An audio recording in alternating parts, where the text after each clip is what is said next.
जय जगन्नाथ। बोर बहुत दिन है इच्छा थी पुरी जावाई आम भी टे इच्छा थी से समस्ते पलैलु मिसिकी एकादशी दिन आउ गला बेलू सीना बहुत मजा मजलिस करिकी मात हेलु किछि समय पर समस्त हाल पूरा बेहाल सब जन पर जड़े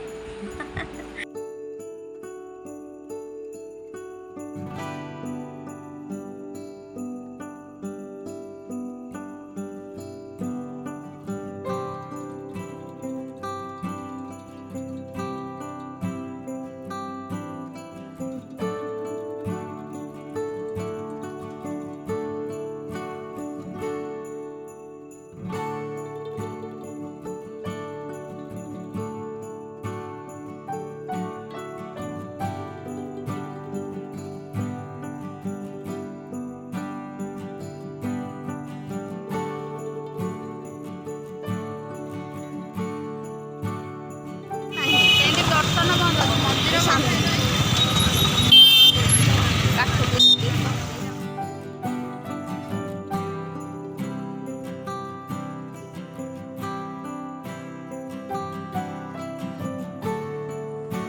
ठाकुर रथ काम आरंभ हो जाइए आठी जो जगार टेंट भिड़ा है कि काम हो जगह एक्चुअली हूँ राजा घर सामने ठाकुर रथ काम आरंभ हो जाए रथ यात्रा तो केबे आसी पारुनु ठाकुर दर्शन कर पाख कह गले अलग लोकों अपेक्षा आम भाग्य बहुत बड़ कि ठाकुर पाखापाखि रोचु किंतु ताठू बड़ दुर्भाग्य आम के रथ यात्रा आसी पारुना किंतु एटा आमर गोटे सौभाग्य थिला ठाकुर रथ यात्रा सीना आसी पारलुनी ठाकुर रथ काठ छुईलु आ रथ निर्माण चली दर्शन कलु आ बहुत बढ़िया लगिला।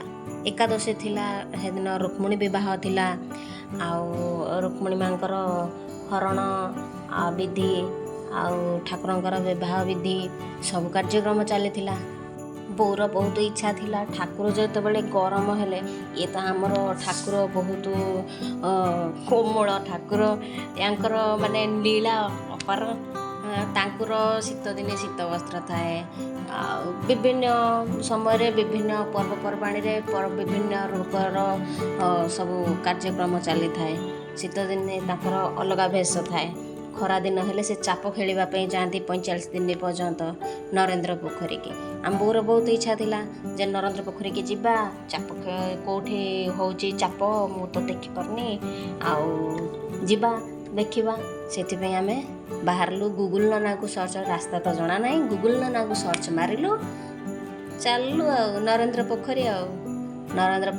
बुलिलु देखिलु आउ सेठी प्रबल भी एमती भी से जगार भी भिड़ था सेठी भी बुड़ बहुत लोग था सदाबले सेठी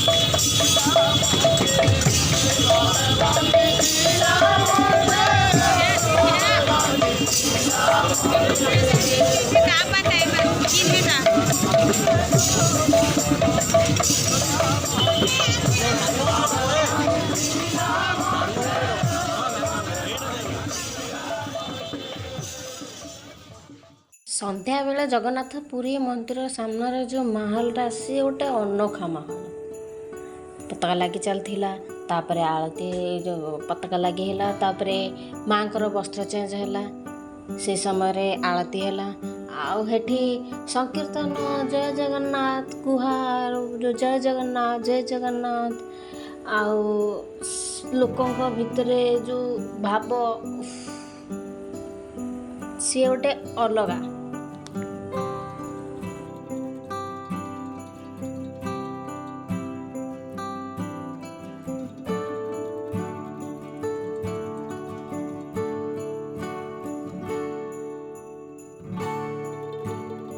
ଠାକୁର ଏକାଦଶୀ ଦିନ ମାଆଙ୍କ ସହିତ ବିବାହ କରିବେ। ପୁଣି 4 ଦିନ ଠିକ୍ ପରେ ଆଉ ଦେବସ୍ନାନ ପୂର୍ଣ୍ଣିମାରେ ଗାଧେଇବେ। ତାପରେ ଜ୍ୱରରେ ପଡ଼ିବେ। ଜ୍ୱରରେ ପଡ଼ି ସାରିଲା ପରେ ତୁରନ୍ତ ସେ ବାହାରି ପଡ଼ିବେ କ'ଣ ରଥଯାତ୍ରା ପାଇଁ, ଯେଉଁଥିପାଇଁ କି ମାଆ କ'ଣ ରୋଷ କରନ୍ତି ଠାକୁରଙ୍କ ଉପରେ। ସେ ପୁଣି କିଛି ଦିନ ପାଇଁ କହିଥିବେ 9 ଦିନ ପର୍ଯ୍ୟନ୍ତ ଯିବେ ହେରି ମାଉସୀ ମାଆଙ୍କ ପାଖକୁ, ସେ ଆଉ ଭାଇ ଆଉ ଭଉଣୀଙ୍କ ସହିତ। ମାଆ ରହିଯିବେ ଏକୁଟିଆ।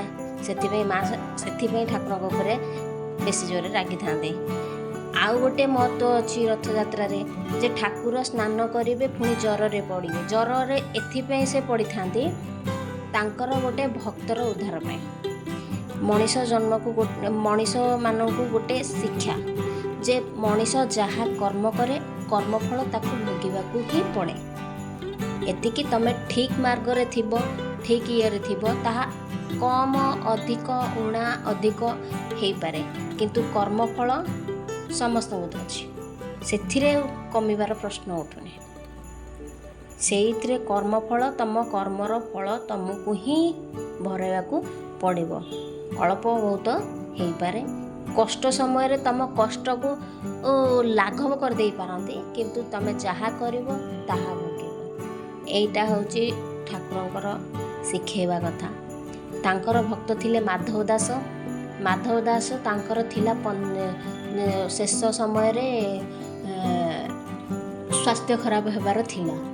ସିଏ ଯେତେବେଳେ ସ୍ୱାସ୍ଥ୍ୟ ଖରାପରେ ପଡ଼ିଥିଲେ ପ୍ରଭୁ ଯାଇକି ତାଙ୍କର ସେବା କରୁଥିଲେ। ସେ କହିଲେ, ପ୍ରଭୁ ଆପଣ ତ ମୋର ସଖା, ଆଉ ଆପଣ ଚାହିଁଲେ ତ ଚୁଟକିରେ ମୋର ଦେହ ଭଲ କରିପାରିବ, କିନ୍ତୁ ଆପଣ ମୋର ସେବା କ'ଣ ପାଇଁ କରୁଛନ୍ତି ସେଇଟା ହିଁ ମୋତେ ଭଲ ଲାଗୁନି। ମୁଁ ଆପଣଙ୍କର ସେବା କରିବା କଥା, କିନ୍ତୁ ଆପଣ ମୋର ସେବା କରୁଛନ୍ତି ଯେଉଁଟାକି ମୋତେ ଭଲ ଲାଗୁନାହିଁ। କିନ୍ତୁ ତାପରେ ସିଏ ଠାକୁରଙ୍କୁ ଯେତେବେଳେ ଏ ବିଷୟରେ କହିକି ତାଙ୍କୁ ଗୁହାରି କରିଲେ, ଠାକୁର କ'ଣ କଲେ, ସିଏ ତ ଆଉ ତାଙ୍କର କର୍ମଟାକୁ ଇଏ କରିପାରିବେନି। ସିଏ କ'ଣ କଲେ, ତାଙ୍କର ଦେହର ଯେଉଁ ଜ୍ୱରଟାକୁ 15 ଦିନ ତାଙ୍କର ଆଉ ସେଇ ଜ୍ୱରରେ ପଡ଼ିବାର ଭୋଗିବାର ଥିଲା ତାଙ୍କ କର୍ମରେ, ସେଇ 15 ଦିନର ଜ୍ୱରକୁ ସେ ତାଙ୍କ ନିଜ ଶରୀରକୁ ଆଣିଥିଲେ, ତାଙ୍କ ଅଙ୍ଗକୁ ଆଣିଥିଲେ, ଯେଉଁଥିପାଇଁ କି ଠାକୁର 15 ଦିନ ପର୍ଯ୍ୟନ୍ତ ଜ୍ୱରରେ ପଡ଼ିଥିଲେ। ତାପରେ ରୁକ୍ମିଣୀ ହରଣ ସେଥିପାଇଁ ବୋଲି ପ୍ରୋଗ୍ରାମ୍ ଚାଲିଥିଲା। ଛୋଟ ଛୋଟ ପିଲା ଅଭ୍ୟାସ ହେଇକି ଚାଲିଥିଲା। ସେଇଟା ଅବଶ୍ୟ ସବୁ ଜାଗା ଦେଖିପାରିଲୁନି, କାରଣ ଭିତରେ ସବୁ ପ୍ରୋଗ୍ରାମ୍ ଚାଲିଥିଲା। ବାସ୍ ବାହାରୁ ଟିକେ ଆମେ ଦେଖିଲୁ, ଭିତରକୁ ଯାଇନଥିଲୁ, କାରଣ ଠାକୁର ଦର୍ଶନ କରିହେବନି। ଠାକୁର ଦର୍ଶନ କେବଳ ରାତିରେ ହିଁ, ବର୍ତ୍ତମାନ ସେଇ ସମୟରେ ଚାଲିଥିଲା, କେବଳ ରାତିରେ ହିଁ ଦର୍ଶନ କରିପାରିବେ। ଯେଉଁଥିପାଇଁ କି ଆମେ ରାତି 10:30ରେ ଲାଇନ୍ ଲଗେଇଲୁ, ଯାଇକି 3:30ରେ ଠାକୁରଙ୍କୁ ଦର୍ଶନ କରିଥିଲୁ।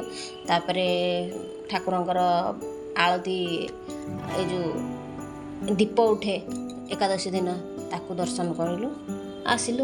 ଆସିଲା ପରେ ଟିକେ ଫ୍ରେଶ୍ ହେଇକି ପୁଣି ବାହାରିଲୁ ସମୁଦ୍ର କୂଳରେ ଗାଧୋଇବା ପାଇଁ। ଆଉ ସମୁଦ୍ର କୂଳରେ ତ ହେଲା ପରେ ଯାହା ତ ଜାଣିଥିବେ, ସମୁଦ୍ର କୂଳରେ ଟିକେ ମଜା ନହେଲେ ପୁରୀ ଗଲାବେଳେ ତ ବି ଟିକେ ଲାଗିବନି।